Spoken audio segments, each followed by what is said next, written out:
Welcome back to Elden Ring. In this video we are going through how to build a samurai. It's going to be a class guide for beginners. And just quickly before we get into it, if you're not currently subbed to the channel, make sure you do sub, turn notifications on. If you enjoyed the video, don't forget to leave a like. All support is greatly appreciated. And if you want to support me further as a creator, then check out the links in the description.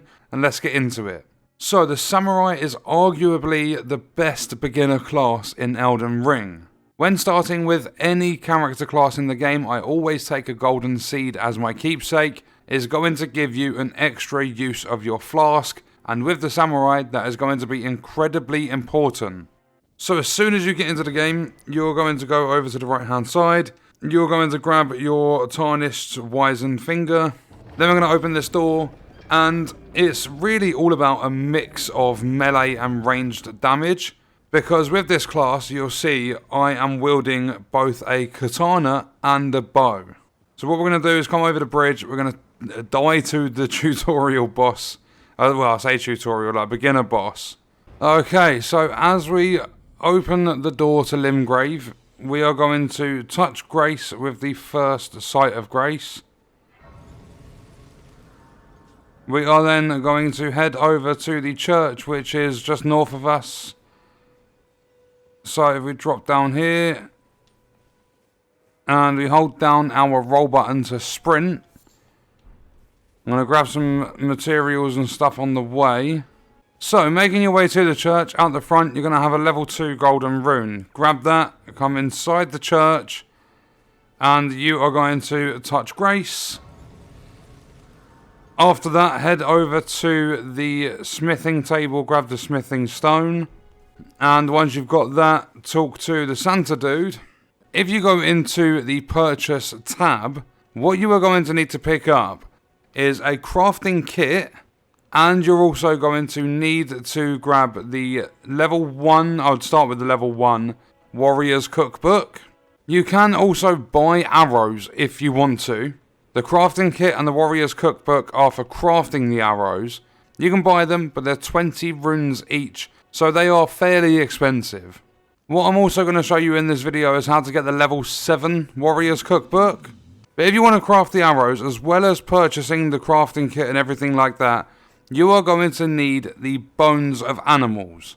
But from the church, we're going to head pretty much north. We're going to make our way to the gate front. So all you do is follow this path. You can ignore this guy, just run straight past him. Your stamina will start depleting because combat's going to begin. And then what we're going to do is we are going to run straight to that pillar in front of us. So I'm going to ignore this guy here. I'm going to ignore all combat for the time being. Come straight over to this pillar. You're going to grab this map fragment, which will be here. That reveals part of the map. Then you're going to run up this path towards the big wall with the gate. And we are going to touch Grace over here. So I've just started resting at the site of Grace. It's going to trigger a cutscene. This is going to be with Melina. She's going to give you your mount. So skip all of that. Except whatever. Skip all of that. You get your spectral steed whistle, which is to summon Torrent, which is going to be your horse in the game. We're going to go back to the church. So basically, if you come here straight after seeing Melina when she gives you your horse, so the first time you go to the site of Grace over at the gate front, come back here, and on this little wall bit, you'll have a spirit sitting there. That spirit will give you a spirit calling bell and the Lone Wolf Ashes spirit completely free. And then what we're going to do is we are going to stand up. We are going to head to the pouch, we're going to assign that. Then we're going to call in our mount. We're going to ignore everything here for the time being. We're going to go to the east side of the ruins. And there's going to be a site of Grace just over here to the left hand side. So we are going to touch Grace again. And then I'm going to rest just so I can reset the enemies. And then what we're going to do is, when we get back up, I'm going to get back on my horse. Just keep heading southeast and you'll see these trees here. There are going to be sheep. If you kill these, you can grab yourself a load of bones. Oh, don't roll off, please. So I'm going to keep looting them. I'm going to get thin beast bones, and that's what we're going to use to craft our arrows. I'm going to sprint straight into the ruins. I'm going to left stick and jump off there. Down the stairs we go. And at the very bottom, we're going to open the door. Inside, we are going to grab the chest. We are going to get the Ash of War Storm Stomp, and we are going to get the Whetstone knife, so that when we do at some point in the game grab some Ashes of War that we are wanting to use, we will be able to apply them because we have the Whetstone knife. Now what we're going to do is get back on our horse. Watch out for this big guy. We're going to go up here, past the storm gate. We're going to go all the way to the very top of this hill. We're going to ignore all the combat on the way up. And at the top there's going to be a golden tree. You're going to be able to grab another golden seed. So here it is. Grab that. There's a golden seed. So we've got two. The one we chose for our keepsake. And the other one, ignore the wolf ambush. Come up here to the shack, and there's going to be a site of grace. Touch grace, be careful with the wolves. They do occasionally come up, as you can see one over there. We're going to rest so that they get reset. What we're going to do is come over here. We are going to jump up. We are going to grab ourselves the stone sword key from that guy. Come in here. We are going to talk to Rodrika. Get an emote, talk the second time, get nothing. Talk the third time, we've just got ourselves a spirit jellyfish. And then what we're going to do is come back to the site of grace. We're going to rest again. But this time, go into your flasks, add a charge, and do yes. It's going to use a golden seed. So we're going to do that twice. After you've done that twice, it's going to cost 2 golden seeds. So you have to find more to get even more charges. And then with the allocation, I'm going to leave 1 for the blue side, 5 for red. So that way I can bring back a little amount of my focus points with the blue one. But the red one's going to be for my health. What we're going to do from this site of grace is we are going to call in our mount. We're going to follow the road north. But where it starts curving off to the left, we are actually going to go to the right. So on this dirt path, we're going to follow it all the way to the bridge, which isn't too far. And at the very end, you're going to see a corpse sort of sitting down, or like a stone statue thing. Go over to it, grab it, Warrior's Cookbook number 7, or a level 7 cookbook. From here, what we're going to do is go all the way down here. We're going to follow this up to the left.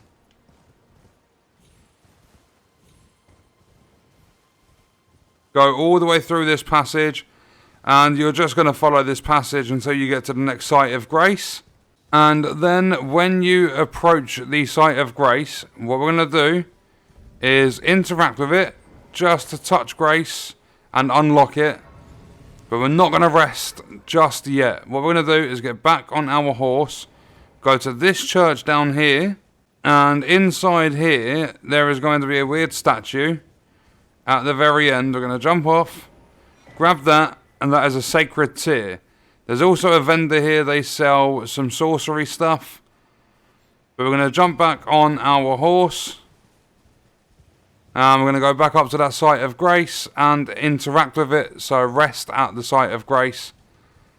So just up here, jump off, rest.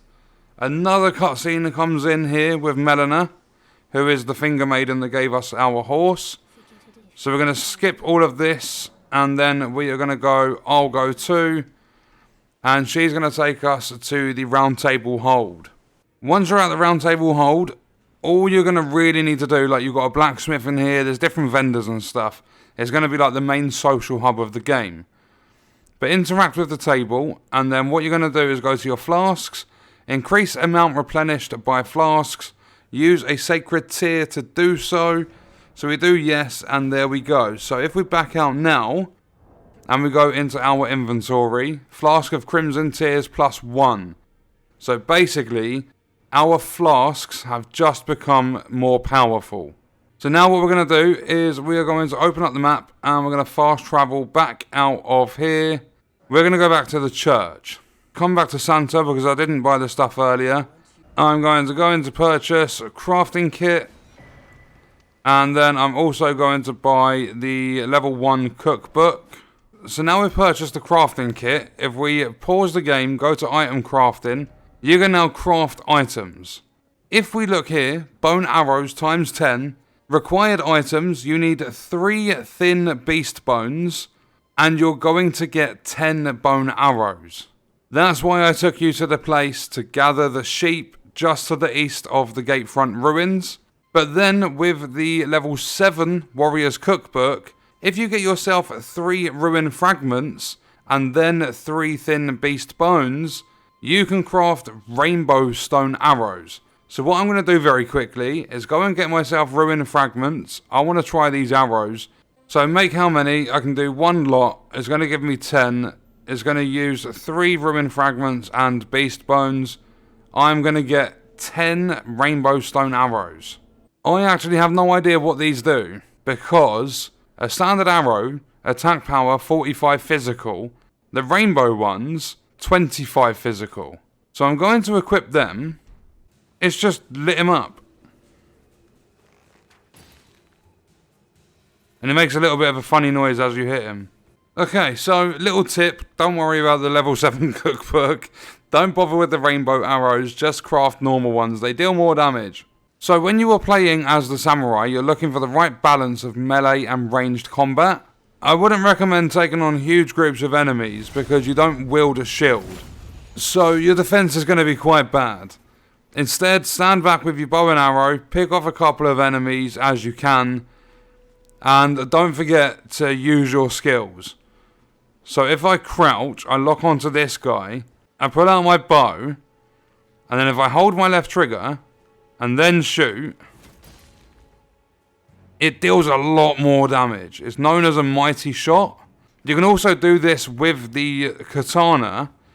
So if I get that out, but what you want to do with this is, if you hold Y and press LB, or RB, there you go. So there's different stances you can take. You can have one-handed, two-handed, and then you can obviously switch to your bow. But with two-handed, you'll see above all my equipment on the bottom left, you'll see something called unsheath. So if I hold my left trigger and then attack, it's a very, very fast attack. It also does it with the heavy attack with the right trigger. So because I'm two-handing the weapon, if I lock on, hold my left trigger and do a heavy attack with the right trigger, it's like an overhead swing and it fucking hurts them. So I would strongly recommend always two-handing the katana and go to the blacksmith table when you can and level it up and stuff. It's a very, very good weapon. At the start of the game for a little while, you're not going to need anything different. So when you play melee with the samurai, make sure you are mixing up your attacks from light to heavy, as you're going to have quick, very, very quick katana slices, and the enemies aren't going to have a clue what to do. Another thing is, if I jump onto my horse, the katana works amazing on horseback. So I can get in very, very quick attacks. Or, if I go to the guy that's out the front, so we come to this guy, do the heavy attacks. If you can time them properly, because it takes a little bit of time to ready the attack, you can absolutely destroy enemies in the game. Very, very easily. So when it comes to choosing samurai as your class, your main stat to focus on is dexterity. Your weapons are typically going to scale with this, but you'll also get extra benefits, like you're going to reduce your fall damage, and there's also a lower chance of being knocked off your horse. The horse gameplay with a samurai is amazing. Also make sure you are putting lots and lots of points into vigor when you can, because when you're in a melee fight, you've got no shield. I mean, you've got a little one that you start with, but it's not going to really negate any damage. So you're far easier of a target for the enemies to attack. So I would recommend just keeping your bow out, keep your katana out, and just add some points into vigor to work on your health. And then one more thing just to wrap this one up. I did it earlier in the video, but go into your flasks, allocate the flask charges, make sure you get this balance right. You're going to need a little bit of FP, so the blue one, focus points. You're going to need a little bit just to use your skills, like Mighty Shot, Unsheath. So I would always take at least one flask. But you're going to need a lot of health, as I said, with increasing the stat for vigor, so take a lot of the red ones. By this point in the game, you should have 6 flasks, and I would recommend doing it on a 5-on-1 scale, although it's entirely up to you, it's just the way I would recommend doing it. And what we are going to do is leave that video there. That was a look at how to get started with a samurai. I'm just very quickly going to take this guy out. Ta-da! And then I'm going to open that chest and grab the sword out of there because I forgot to do it. So that is going to do it for this one. Let me know your thoughts and stuff in the comments. I'll see you in the next video. I hope you guys enjoyed it.